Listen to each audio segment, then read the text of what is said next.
Poštovane dame i gospodo, nada za budućnost čovječanstva naslov je današnje emisije Vijesti.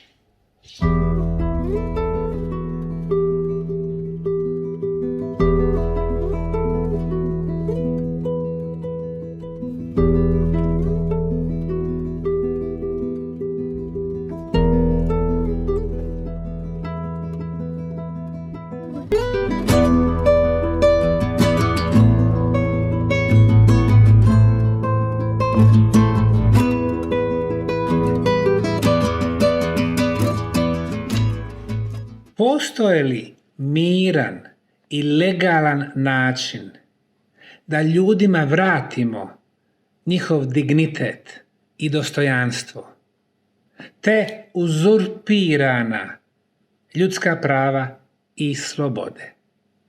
O tome ću danas govoriti, nagovještavajući da ipak imamo zrake sunca u ovoj brutalno nemiloj situaciji u kojoj živimo već godinu dana. Odgovor na pitanje da li postoji miran i legalan način zapravo leži u samom pitanju. Miran način, kao što je poznato, u zadnjih 70 godina organizacije na nivou svijeta i Europe donijeli su čitav niz propisa, konvencija kojima garantuju, između ostalog, javno izražavanje svoga mišljenja i putem mirnih demonstracija. Svjedoci smo u proteklih nekoliko mjeseci o masovnom izlasku na ulice u Berlinu, u Njemačkoj, u Amsterdamu i Rotterdamu, u Nizozemskoj, u Štokholmu, u Švedskoj, u Londonu, u Velikoj Britaniji, u Parizu, u Francuskoj, u Madridu, u Španiji, u Beču, u Austriji. Beč je zapravo možda i najinteresantniji jer to je bio prvi slučaj da policajci koji su tu bili da osiguraju i po potrebi da razbiju okupljanje su skinuli zaštitne kacige i pridružili se demonstrantima u njihovom traženju prava i ukidanju restriktivnih mjera. Dakle, još uvijek takve masovne, mirne demonstracije protiv koruptivnih vlada ostaju najjače oružje u rukama stanovništva. Drugi način odnosi se na legalni aspekt. Postoji barem 7 nivoa pravnih akata u svakoj zemlji. Prvi nivo ujedno je i najviši. Riječ je o Ustavu. Svaka zemlja u svijetu ima Ustav, ne računajući Veliku Britaniju, Izrael i Butan. Prvi Ustav u modernoj Europi donio je San Marino. Kad sam bio u San Marinu, dakle u jednoj maloj državici u kontinentalnom dijelu Italije, tamo sam naučio da ne samo da imaju najstariji ustav, nego da su jedini koji imaju ostatke političkog sistema iz antičkog Rima od prije 2000 godina, te da još uvijek imaju 2 regenta koji po 6 mjeseci budu zatvoreni u palači u San Marinu, posvećujući se u potpunosti političkom boljitku ove male državice. Prvi pravi, moderni ustav je onaj koji je donešen u Sjedinjenim Američkim Državama. Njemu je prethodilo možda jedan od najznačajnijih pravnih akata koji se zvao Deklaracija o nezavisnosti, koja je donešena 1776. godine i o njoj morate dobro naučiti kada polažete ispit za sticanje građanstva u SAD-u.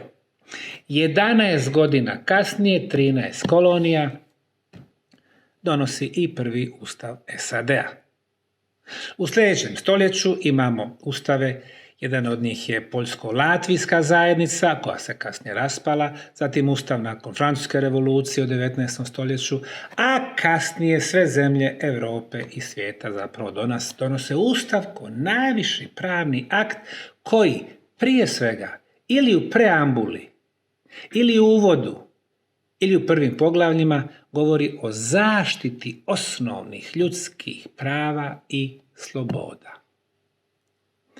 Pravu na život, pravu na slobodu, pravu na rad, pravu na slobodu kretanja, pravo na okupljanje, pravo na slobodno mišljenje, pravo na javno izražavanje toga mišljenja, pravo na dolazak natrag u svoje prebivalište, a u nekim državama i pravo na sreću. Ne u našim evropskim niti helmskim državama, već u nekim afričkim i karipskim, koje pokazuju puno veći senzibilitet prema stvarnoj suštini života. Pravo na sreću. Dakle, Ustav donose ustavotvorne skupštine i njegova prava, njegove odredbe su praktično neotuđive. Vrlo su rijetki slučajevi kada je zemlja stvarno ugrožena. Dakle, pod ratnim zbivanjima ili ogromnim prirodnim katastrofama, da se pojedine članovi mogu suspendovati na kratko vrijeme dok ta katastrofa traje. Drugi nivo pravnih akata odnosi se na međunarodne konvencije i ugovore. Kada jedna zemlja počne da pristupa različitim međunarodnim organizacijama, oni imaju i odgovornost da usvajaju već postojeće međunarodne ugovore i konvencije. Primjera radi, kako se Jugoslavija raspadala, ali i Sovjetski savez i Čehoslovačka, novo primljene države u organizaciji Ujedinjenih nacija morali su da ratifikuju sve sporazume koje do tada organizacija Ujedinjenih nacija imala. Među tim međunarodnim konvencijama svakako vrlo je značajna konvencija o zaštiti ljudskih prava, koju su u Ujedinjenim nacijama usvojili još davne 1948. godine. Međunarodne konvencije i ugovori se nalaze iznad zakona u pojedinim državama. I sad dolazimo do zakona. Zakoni mogu biti posebni, specijalni, lex speciales ili generalni, les generales. Posebni zakoni su iznad ovih opštih, generalnih zakona. Dakle, to su sad treći i četvrti nivo. Ustav, međunarodne konvencije, posebni zakoni, opšti zakoni. Zakone donose skupštine, parlamenti, sabori.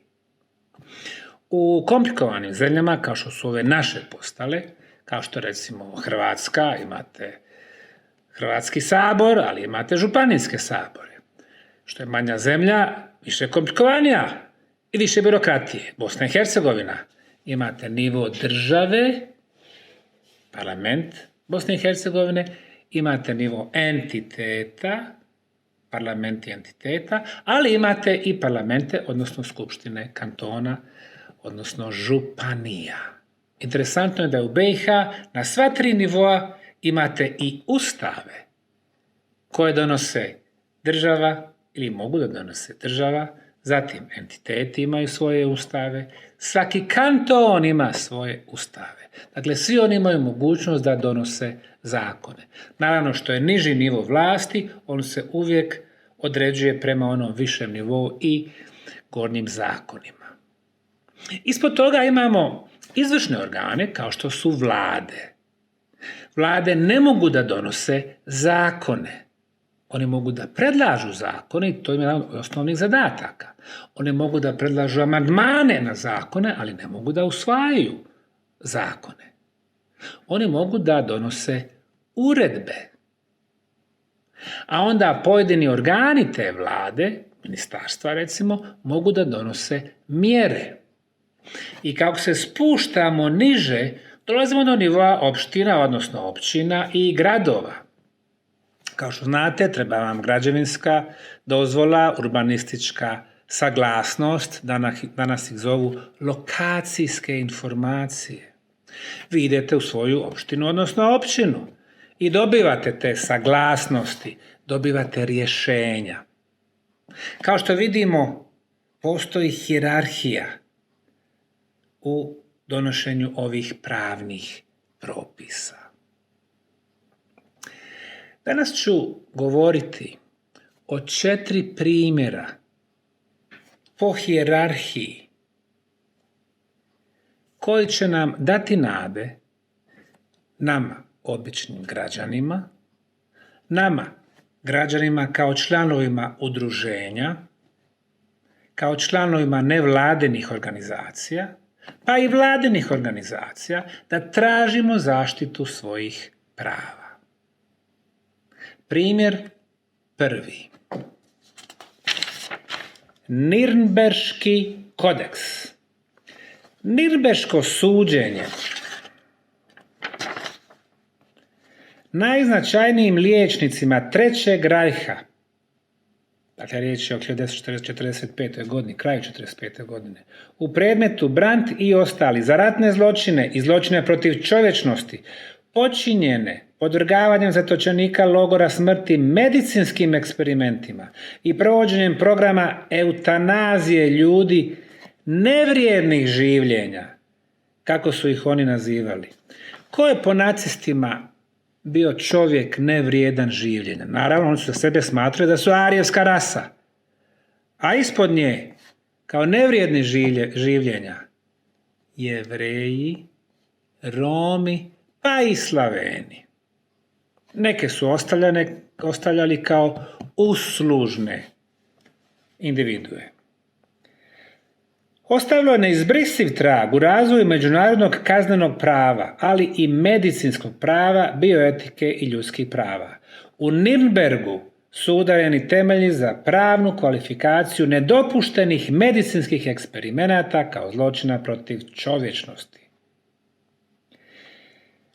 Zaključak Američkog tribunala da postupci protivni prvom načelu Nirnberškog kodeksa konstituiraju zločin protiv čovječnosti je lucidna indikacija međunarodnog pravnog značaja zabrane nekonsenzualnog, kada ne date pristanak, medicinskog eksperimentiranja.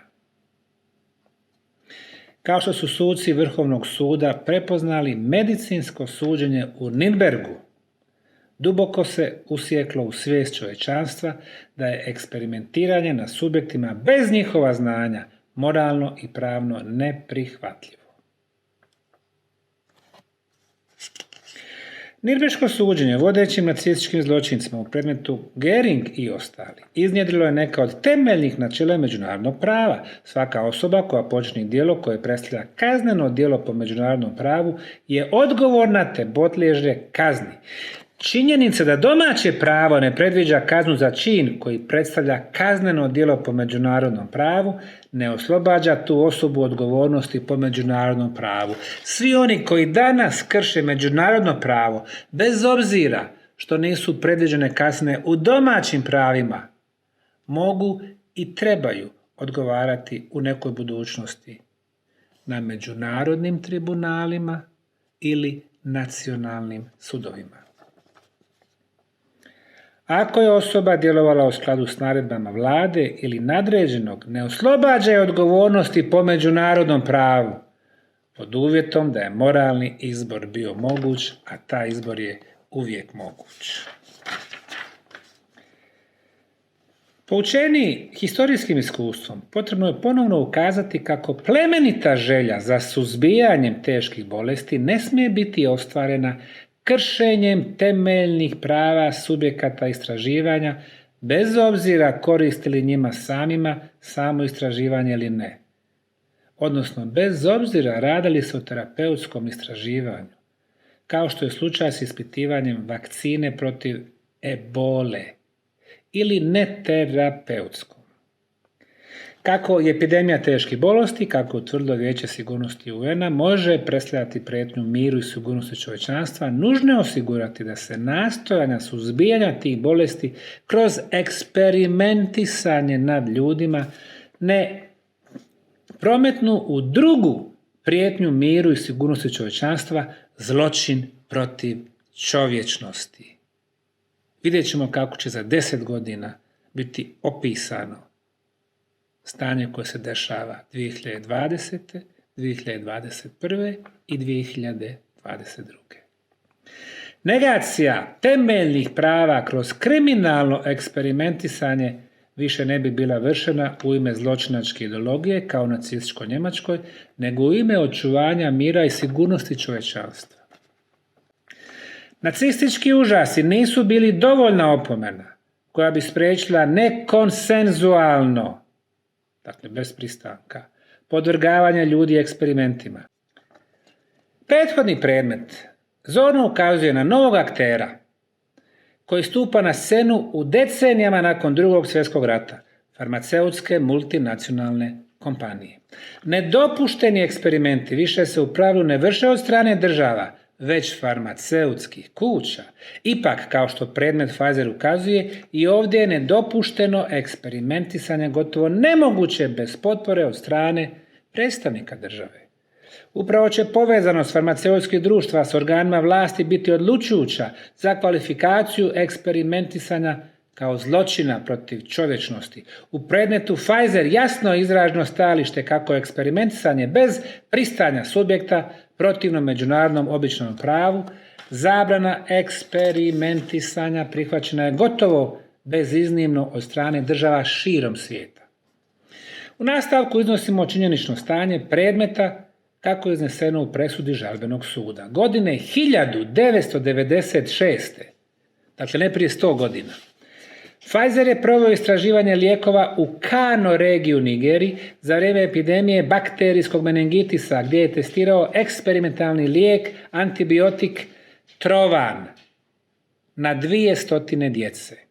Nekoliko skupina tužitelja u SAD-u podnijelo tužbu protiv Pfizera, tvrdili su da je ova vodeća svjetska farmaceutska korporacija prekršila međunarodno običajno pravo davanjem Trovana djeci, pacijentima zarazne bolnice u Kanu bez pribavljanja informisanog pristanka. Pfizer je s ciljem ishođenja odobrenja Američke agencije za hranu i lijekove, riječ je o FDA, Food and Drug Administration, za registrovanje ovog antibiotika kao lijeka koji se može davati i djeci, proveo istraživanje u Nigeriji na način da je poslao svoja 3 doktora da rade zajedno sa nigerijskim doktorima na ovom istraživanju. Tužitelji su u tužbi naveli da je Pfizer radio u dogovoru sa nigerijskim državnim službenicima kako bi istraživanje bilo omogućeno. Miriše li to na korupciju? Polovica djece je primala Trovan, dakle eksperimentalni lijek, a druga polovica Ceftriaxone, već odobreni lijek u SAD-u.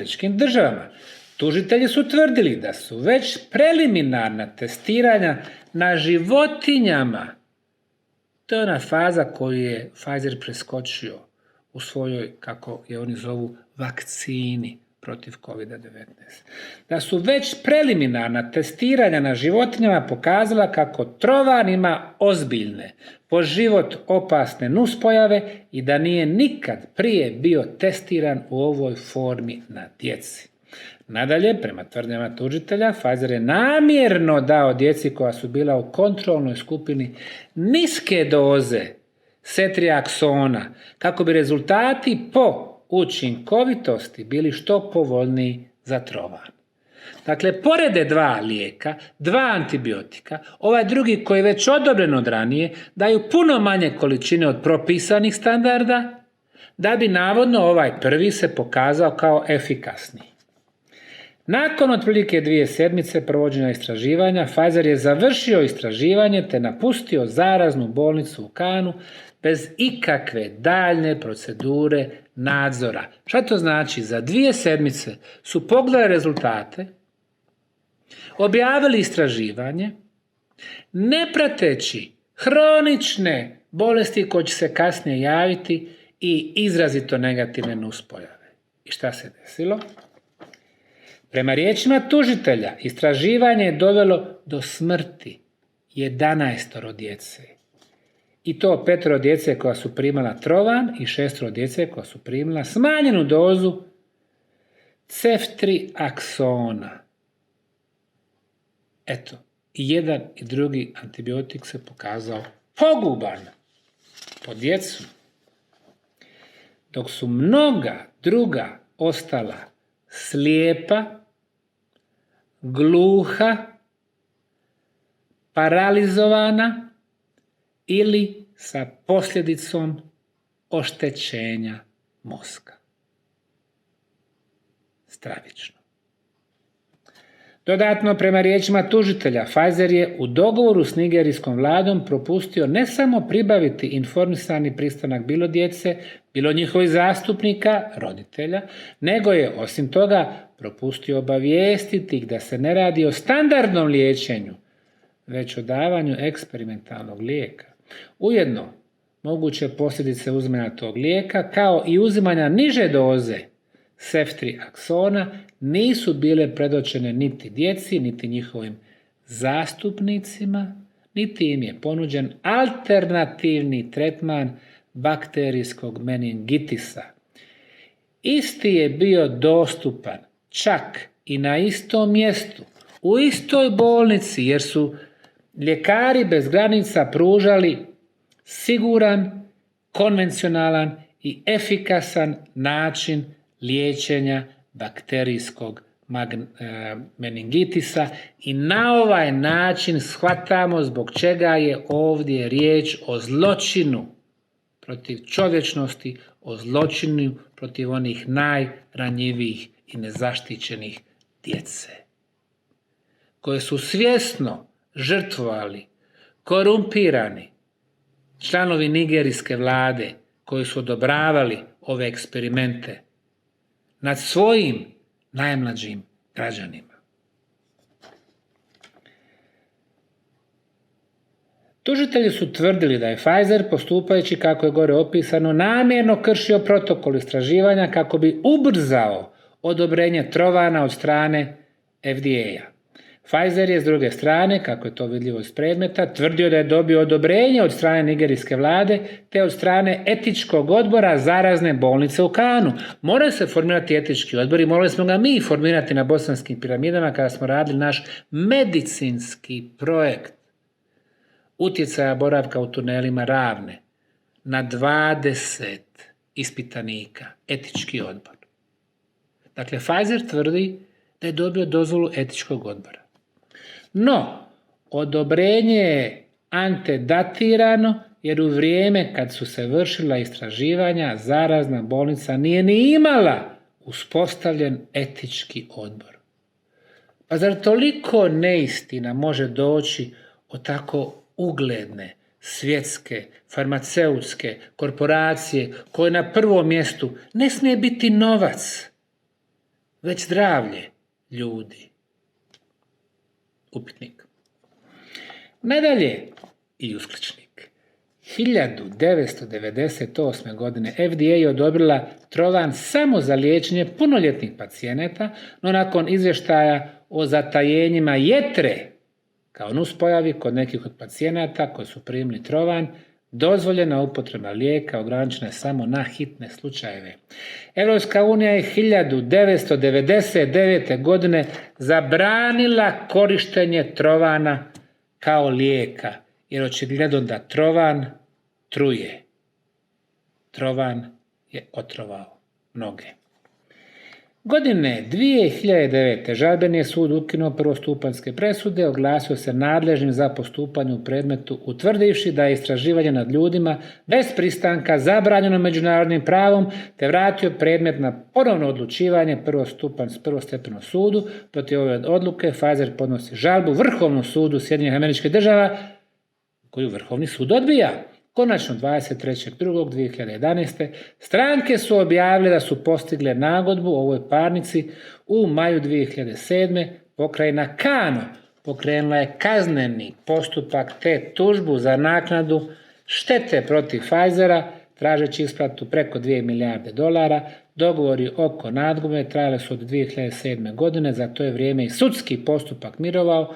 Poseban je postupak pokrenula i vlada Nigerije protiv Pfizera u junu 2007. godine, tražeći 7 milijardi s naslova naknade štete zbog smrti djece podvrgnutih istraživanju.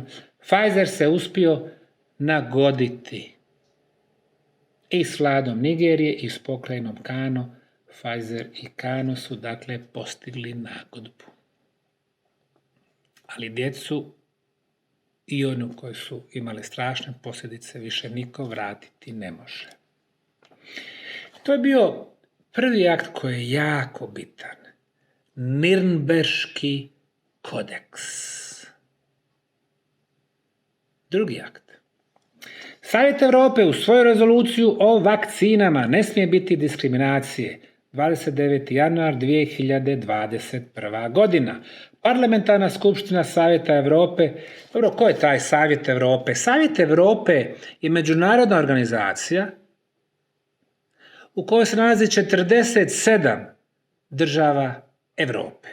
Praktično sve države Europe, izuzev Bjelorusije, navodno zbog kršenja ljudskih prava. Ne samo da je ona interesantna svim europskim državama, ona je interesantna nekim drugim državama, tako da su kao posmatrači ili pri parlamentarnoj skupštini ili pri odboru ministara nalaze i Sjedinjene Američke Države, i Kanada, i Meksiko, i Izrael, i Japan. Riječ je o vrlo utjecajnoj međunarodnoj organizaciji. A kao svoju posebnu podružnicu, koja je svima nama jako dobro poznata, imaju i poseban sud za zaštitu ljudskih prava.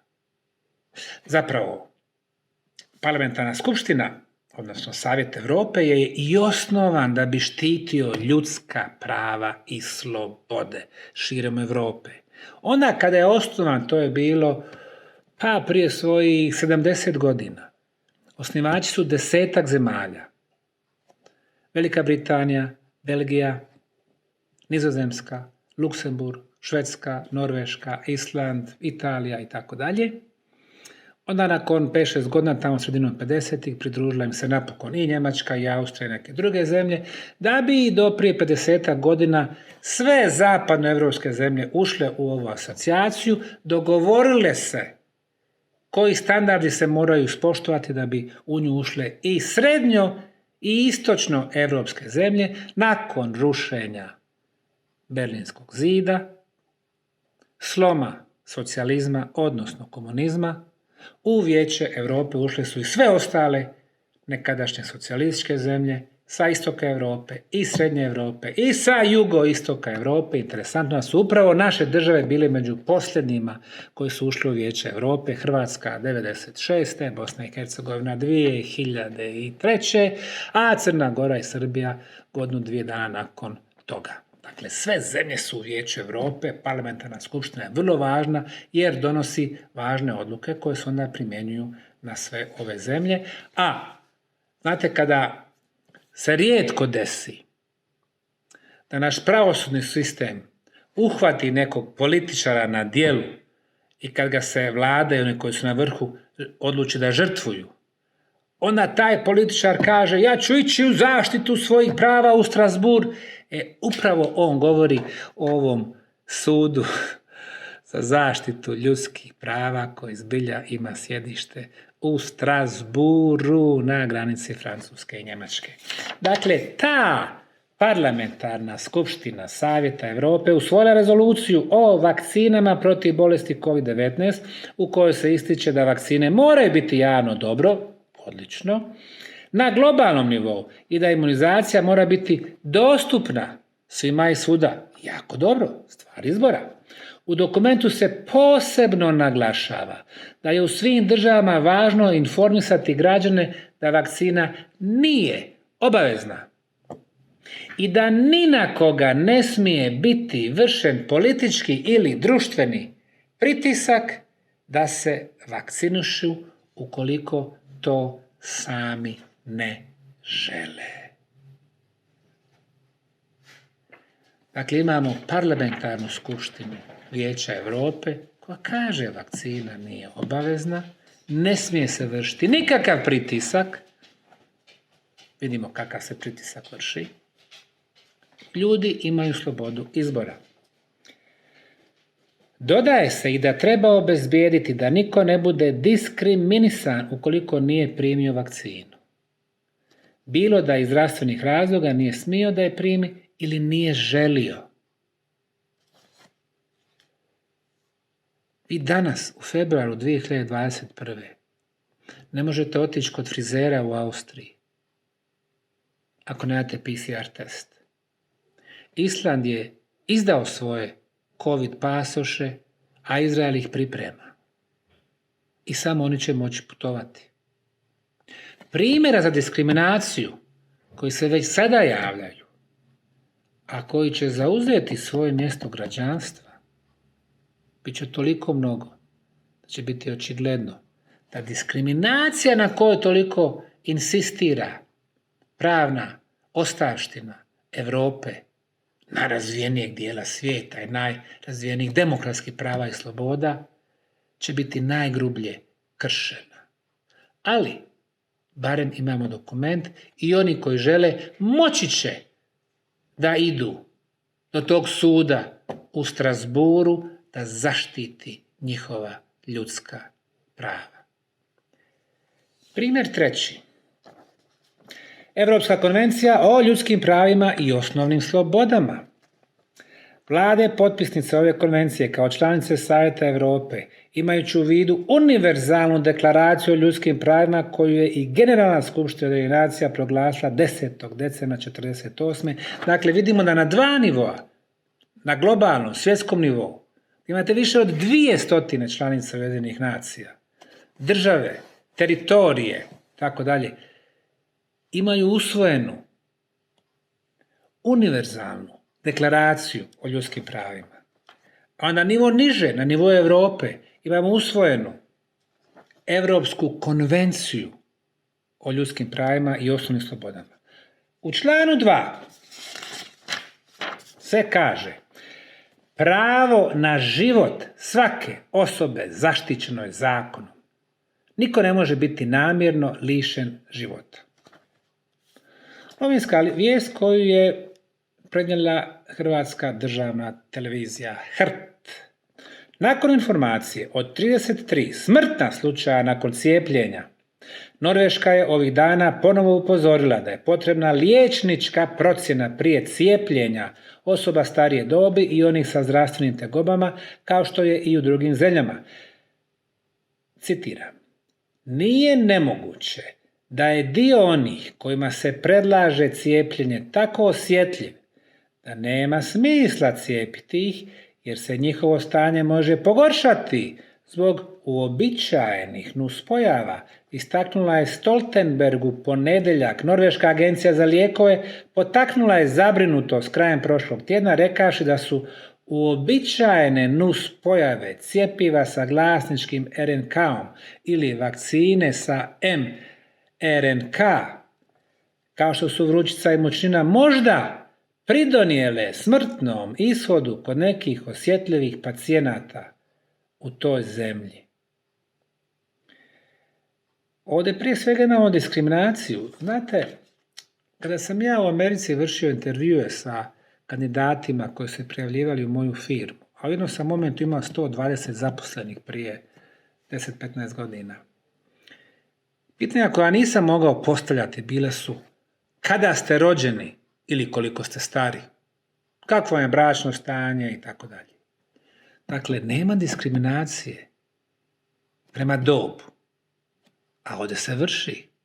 Ovdje se kaže: pa dobro, oni su sami krivi što su stari i što su osjetljivi i što su podložni bolestima, tako da im jedna vakcina može pogoršati stanje i dovesti do smrti. Na ove izvještaje Pfizer je odgovorio riječima da broj umrlih se uklapa u njihovu procjenu rizika osoba koja će primati vakcinu.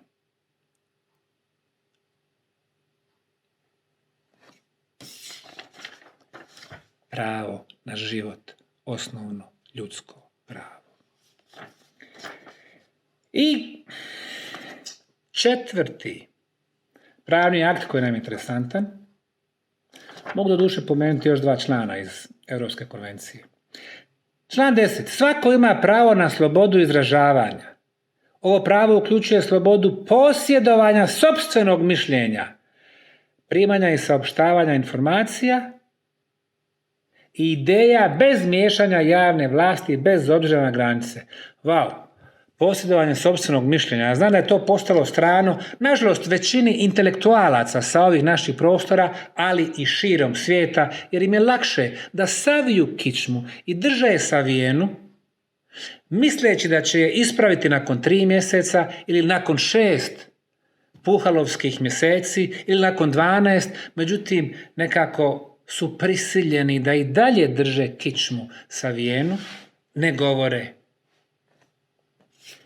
A Europska konvencija im daje pravo da govore. Daje im pravo na sopstveno mišljenje. Pogotovo onima koji su obrazovani. Koji bi trebali govoriti protiv ukidanja neotuđivih ljudskih prava i sloboda. Jedan od takvih prvaka u svijetu, aktivist, čovjek koji radi na zaštiti ljudskih prava, a osobito prava djece.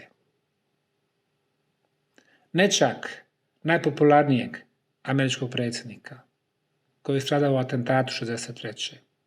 Johna Fitzgeralda Kennedyja. Dakle, govorimo o advokatu, o odvjetniku Robertu Kennedy. Upravo smo saznali da mu je 10.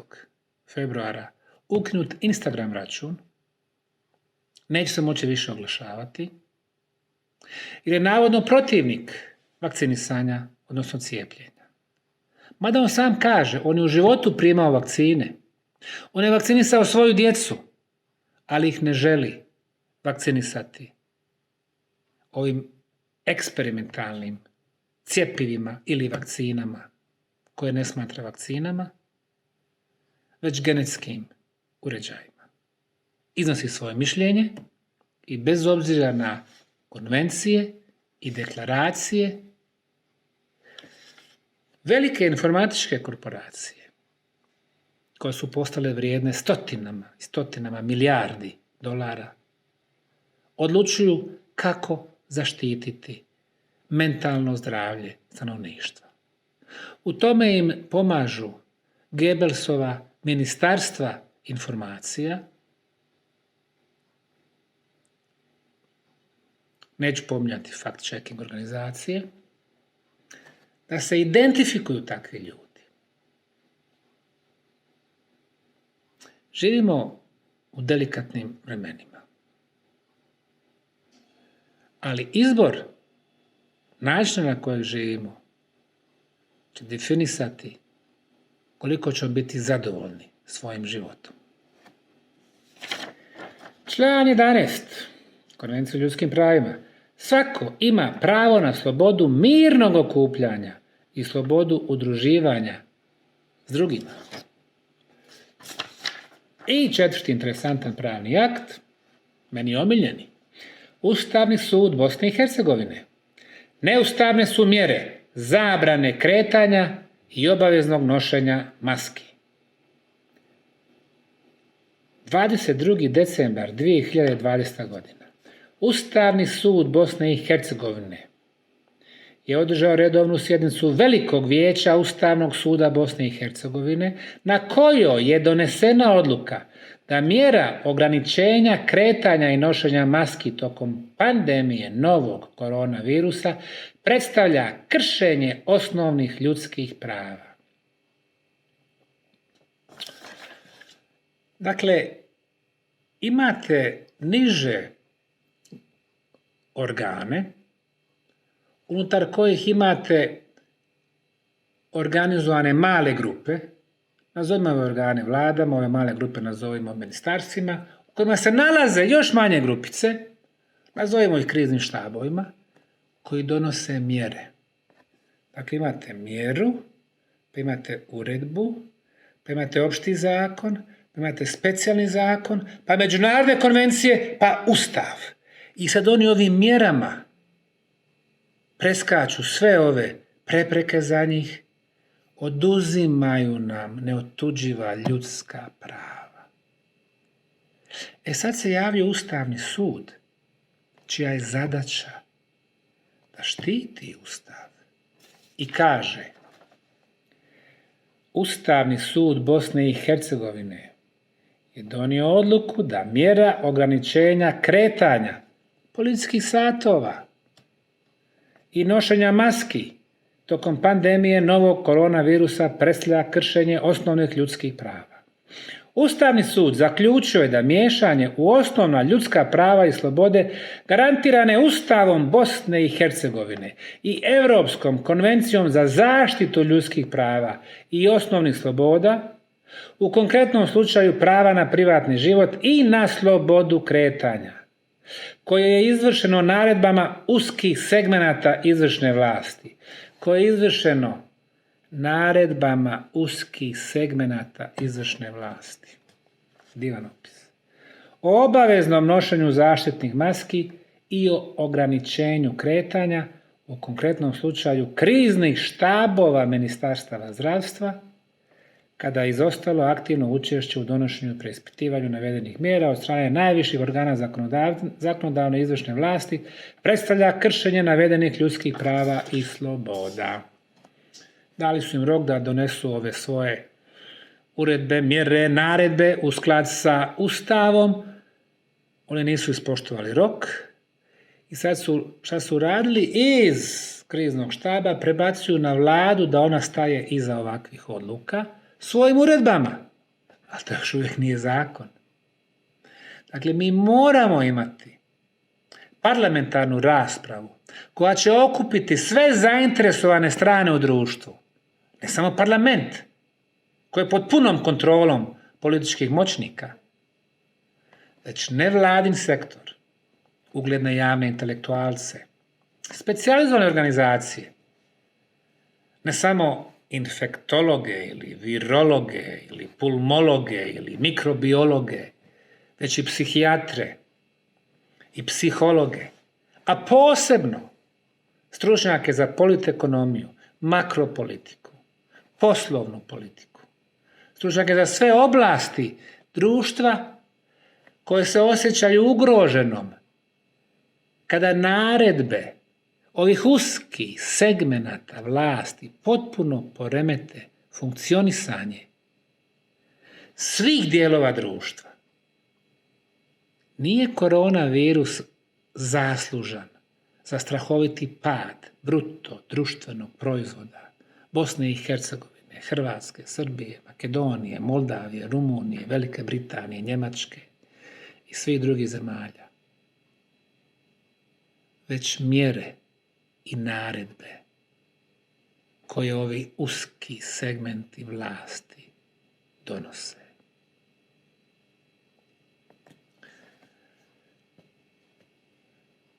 Ovo su sudbonosni dani za čovječanstvo.